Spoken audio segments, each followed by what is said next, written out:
श्री स्वामी समर्थ, जय जय स्वामी समर्थ. श्री स्वामी समर्थ, जय जय स्वामी समर्थ. मित्रांनो, आज आपण ज्या भोगी सणाबद्दल बोलणार आहोत तो फक्त भाजी खाण्याचा दिवस नाही, तो फक्त संक्रांतीच्या आधीचा दिवस नाही आणि तो केवळ एक सणही नाही. भोगी म्हणजे निसर्गाशी पुन्हा जोडणारा दिवस, शरीर शुद्ध करणारा दिवस, मनातील जडत्व जाळून टाकणारा दिवस आणि पुढील एक संपूर्ण वर्षाची दिशा ठरवणारा दिवस. पण दुर्दैवाने आजच्या काळात भोगी सणाचं महत्त्व हळूहळू विसरलं जात आहे. आज अनेक लोक विचारतात, भोगी का करायची, भोगीची भाजी का करतात, तीळ बाजरी खिचडी हेच का, जर भोगी साजरी केली नाही तर काही होतं का.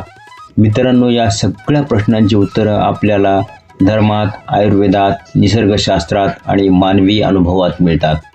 आजच्या या व्हिडिओमध्ये मी तुम्हाला भोगी सणाची अशी बाजू दाखवणार आहे जी तुम्ही याआधी कधीच ऐकली नसेल. हा व्हिडिओ शेवटपर्यंत नक्की पहा, कारण शेवटी एक असा सत्य उपाय आहे जो फक्त वाचून नाही तर अनुभवून समजतो. भोगी सण नेहमी मकर संक्रांतीच्या आदल्या दिवशी साजरा केला जातो. 2026 साली मकर संक्रांती 14 जानेवारी आणि भोगी सण 13 जानेवारी मंगळवारी आलेला आहे. हिंदू पंचांगानुसार 13 जानेवारी दुपारी 3:13 सूर्य मकर राशीत प्रवेश करतो. हा क्षण अत्यंत महत्त्वाचा का आहे? कारण भारताच्या प्राचीन संस्कृतीत सूर्य म्हणजे फक्त ग्रह नव्हे तर जीवनशक्तीचा स्रोत आहे. जेव्हा सूर्य मकर राशीत प्रवेश करतो तेव्हा उत्तरायण सुरू होतं, अंधार कमी होऊ लागतो, दिवस मोठे होतात आणि मानवी शरीरात उष्णता वाढण्याची प्रक्रिया सुरू होते. भोगी हा सूर्य बदलण्याच्या आधीचा संक्रमण दिवस आहे. म्हणजेच जुना ऋतू संपतो, नवीन ऋतू सुरू होतो आणि शरीराला त्या बदलासाठी तयार केलं जातं. भोगी सणाचा पौराणिक जन्म जिंद्रदेव आणि धरतीमाता. पुराणामध्ये एक अतिशय खोल कथा सांगितली जाते. एक काळ असा होता जेव्हा अनेक वर्ष पृथ्वीवर पाऊसच पडला नाही, शेती करपली, धान्य नष्ट झालं, लोक उपाशी राहू लागले. तेव्हा देवाचे राजा इंद्रदेव चिंतेत पडले. इंद्रदेवांना उमगलं की जर धरतीच रुसली तर देवसुद्धा काही करू शकणार नाही. म्हणून इंद्रदेवांनी धरतीमातेची तपश्चर्या केली. ते म्हणाले, हे धरतीमाते, मानवाने अज्ञानात काही चुका केल्या असतील तर त्यांना क्षमा कर. पुन्हा एकदा हिरवीगार शेती दे. धरती प्रसन्न झाली, पाऊस पडला, पीक आलं, अन्न मिळालं. त्या दिवसाला लोकांनी नाव दिलं भोगी. भोगी म्हणजे उपभोग नाही तर उपकारांची जाणीव. भोगीच्या दिवशी सकाळी उठण्याला फार महत्त्व दिलं जातं, कारण हा दिवस शरीर, मन आणि वातावरण या तिन्ही स्तरावर बदल घडवतो. सूर्योदयापूर्वी उठणं म्हणजे मन शांत, शरीर हलकं आणि वातावरण सात्विक. भोगी म्हणजे जुनं टाकून नवीन स्वीकारणं. घरात साठलेली धूळ, न वापरलेल्या वस्तू, अडकलेली ऊर्जा हे सगळं काढून टाकलं जातं. हे केवळ स्वच्छता नाही तर मानसिक शुद्धीकरण आहे. भोगीच्या दिवशी अभ्यंग स्नान केलं जातं. तेल लावून स्नान का? आयुर्वेद सांगतो हिवाळ्यात वात वाढतो. वात वाढला की सांधेदुखी, कोरडी त्वचा, चिडचिड, थकवा. तिळाचं तेल हे वात शामक आहे. आंघोळीच्या पाण्यात तीळ टाकण्यामागेही हेच कारण आहे. तीळ म्हणजे उष्णता, संरक्षण आणि दीर्घायुष्याचं प्रतीक. काही भागात भोगीच्या दिवशी छोटी होळी पेटवतात. लोक त्यात जुने कपडे, मोडकी भांडी, निरुपयोगी वस्तू टाकतात. याचा अर्थ जुन्या त्रासांना इथेच जाळून टाका. ही परंपरा सांगते आयुष्य पुढं न्यायचं असेल तर काही गोष्टी मागे सोडाव्या लागतात. मित्रांनो, आत्तापर्यंत आपण पाहिलं की भोगी सण हा केवळ परंपरा नाही तर निसर्ग, सूर्य आणि मानवी शरीर यांच्यातील एक अत्यंत सूक्ष्म आणि शास्त्रीय समन्वय आहे. आता आपण ज्या विषयाकडे येणार आहोत तो आहे भोगीची भाजी. आज अनेक लोक म्हणतात, अरे भोगी म्हणजे फक्त मिक्स भाजी. पण सत्य असं आहे, भोगीची भाजी ही भारतीय आयुर्वेदाने दिलेली संपूर्ण औषध योजना आहे. ती वर्षातून फक्त एकदाच का खाल्ली जाते यामागे खोल कारण आहे. आणि जर ही भाजी योग्य पद्धतीने केली नाही तर भोगीचा खरा लाभ मिळत नाही. चला आपण भोगीच्या भाजीचं धार्मिक, आयुर्वेदिक, मानसिक आणि जीवनशैलीचं रहस्य उलगडूया. मित्रांनो, तुमच्या लक्षात आलंय का, भोगीची भाजी कधीही एकाच भाजीची नसते, ती नेहमी मिश्र असते. यामागे आयुर्वेदिक कारण आहे. आयुर्वेदानुसार मानवी शरीरात 3 दोष असतात: वात, पित्त आणि कफ. हिवाळ्यात वात आणि कफ वाढतो, पचन मंद होतं, सांधेदुखी, जडपणा, थकवा वाढतो. म्हणूनच आयुर्वेद सांगतो, एका भाजीतून एक दोष नाही तर सर्व दोष संतुलित करा. आणि हे काम करते भोगीची मिक्स भाजी. भोगीच्या भाजीतील प्रत्येक घटकाचं महत्त्व. आता आपण एक एक करून पाहूया. भोगीच्या भाजीतील प्रत्येक घट नेमका काय काम करतो. 1. पावटा. पावटा म्हणजे प्रोटीनचा स्रोत, स्नायूंना ताकद देणारा, थकवा कमी करणारा. हिवाळ्यात शरीर जड होतं तेव्हा पावटा शरीराला स्थैर्य देतो. 2. वाल. वाल म्हणजे कफनाशक, पचनसुधारक, थंडीमुळे होणारी सूज कमी करणारा. म्हणूनच भोगीच्या दिवशी वाल असणं फार आवश्यक मानलं जातं. 3. हरभरा. हरभरा म्हणजे उष्णता निर्माण करणारा, रक्त शुद्ध करणारा, अशक्तपणा घालवणारा. विशेषतः महिलांसाठी हरभरा खूप उपयुक्त आहे. 4. मटार. मटार फायबरने भरलेली, पचन सुरळीत करणारी, मधुमेह नियंत्रणात ठेवणारी. भोगीच्या दिवशी मटार म्हणजे पचनाचा रक्षक. 5. घेवडा. घेवडा म्हणजे वात कमी करणारा, सांधेदुखीवर उपयोगी, शरीराला लवचिकता देणारा. हिवाळ्यात ज्यांना गुडघेदुखी, पाठदुखी असते त्यांच्यासाठी घेवडा फार महत्त्वाचा. 6. वांगी. वांगी शरीरातील विषद्रव्य काढून टाकणारी, त्वचेसाठी लाभदायक, पचन सुधारक. वांग्याशिवाय भोगीची भाजी अपूर्ण मानली जाते. 7. गाजर. रक्तवर्धक, डोळ्यांसाठी लाभदायक, रोग प्रतिकार शक्ती वाढवणारा. हिवाळ्यात गाजर नैसर्गिकरित्या येतं म्हणून ते भोगीच्या भाजीचा आत्मा आहे. शेंगदाणे, तीळ आणि ओलं खोबरं शक्तीचा त्रिकूट. भोगीची भाजी फक्त भाज्यांनी पूर्ण होत नाही, त्यात 3 अतिशय महत्त्वाचे घटक असतात. शेंगदाणे उत्तम फॅट्स, ऊर्जा देणारे, थंडीपासून संरक्षण. तीळ. मित्रांनो, तीळ हा भोगीचा राजा आहे. तीळ म्हणजे उष्णता, कॅल्शियम, हाडांचं संरक्षण, पापनाशाचं प्रतीक. म्हणूनच तीळ लावलेली भाकरी, तीळ आंघोळीत, तीळदान हे सगळं भोगीशी जोडलेलं आहे. ओलं खोबरं. ओलं खोबरं शरीराला शीतलता देणारं, उष्णतेचा तोल राखणारं, मन शांत ठेवणारं.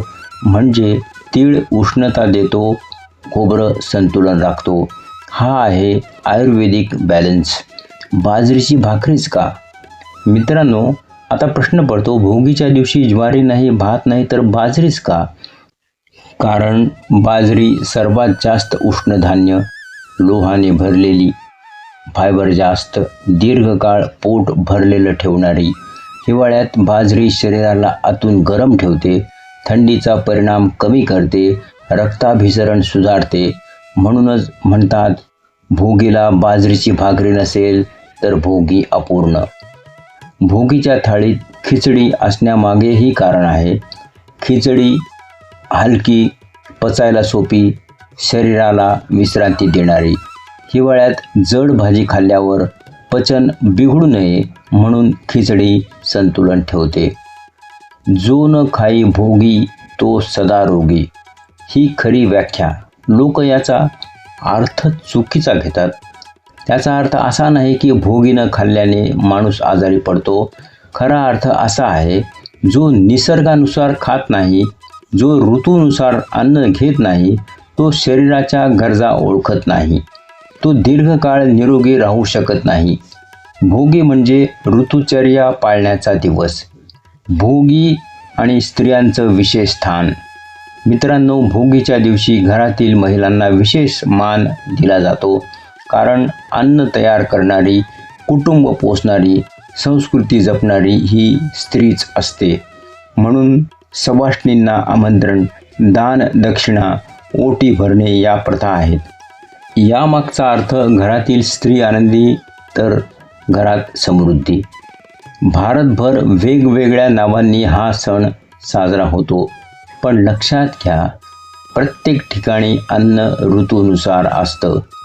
पोंगल तांदूळ आणि गूळ, लोहरी शेंगदाणे आणि गूळ, भोगली बिहू तांदूळ आणि भाजी. संदेश एकच, निसर्गाशी जुळवून खा. भोगीचा मानसिक परिणाम. भोगीच्या दिवशी कुटुंब एकत्र जेवतं, मोबाईल बाजूला ठेवला जातो, संवाद वाढतो. याचा परिणाम तणाव कमी, नातेसंबंध मजबूत, मन शांत. आजच्या काळात हीच भोगीची सर्वात मोठी देणगी आहे. मित्रांनो, आतापर्यंत आपण पाहिलं भोगी म्हणजे केवळ परंपरा नाही, तर निसर्ग, आयुर्वेदिक आणि अध्यात्म यांचा संगम आहे. आता आपण या भागाकडे येऊयात, जो फार कमी लोकांना माहिती आहे. भोगीच्या दिवशी होणाऱ्या चुका. कारण लक्षात ठेवा, योग्य पद्धतीने सण साजरा केला तरच फळ मिळतं, पण चुकीच्या पद्धतीने केला तर त्याचे परिणामही भोगावे लागतात.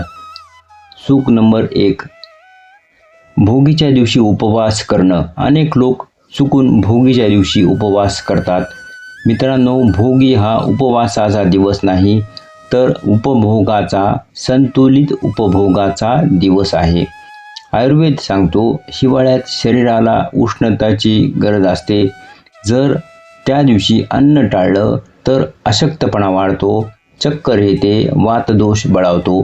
भोगीला सात्विक, उष्ण, पौष्टिक अन्न खाल्लंच पाहिजे. चूक नंबर 2, फास्ट फूड किंवा हॉटेलचं जेवण.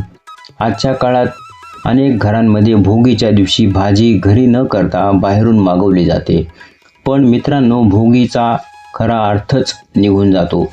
भोगीची भाजी घरात प्रेमाने कुटुंबासाठी ऋतूनुसार तयार केली पाहिजे. बाहेरचं तेलकट, रसायनयुक्त अन्न भोगीच्या दिवशी खाल्लं तर त्याचा उलट परिणाम होतो. चूक नंबर 3, भांडण, राग, कटुशब्द.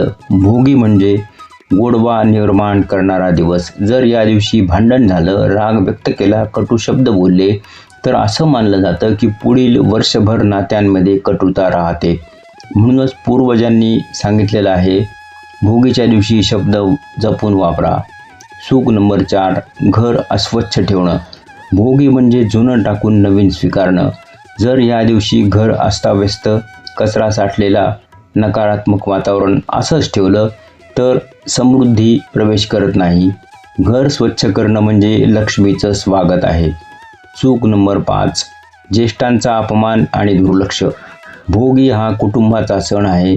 या दिवशी आई वडील, आजी आजोबा यांना नमस्कार न करणं, त्यांचं बोलणं दुर्लक्ष करणं ही मोठी चूक मानली जाते, कारण त्यांचा आशीर्वाद म्हणजे पुढील वर्षाची सुरक्षा. चूक नंबर 6, दान न करणं. भोगीच्या दिवशी थोडं का होईना दान करायलाच पाहिजे. अन्नदान, वस्त्रदान, तिळगुळ दान.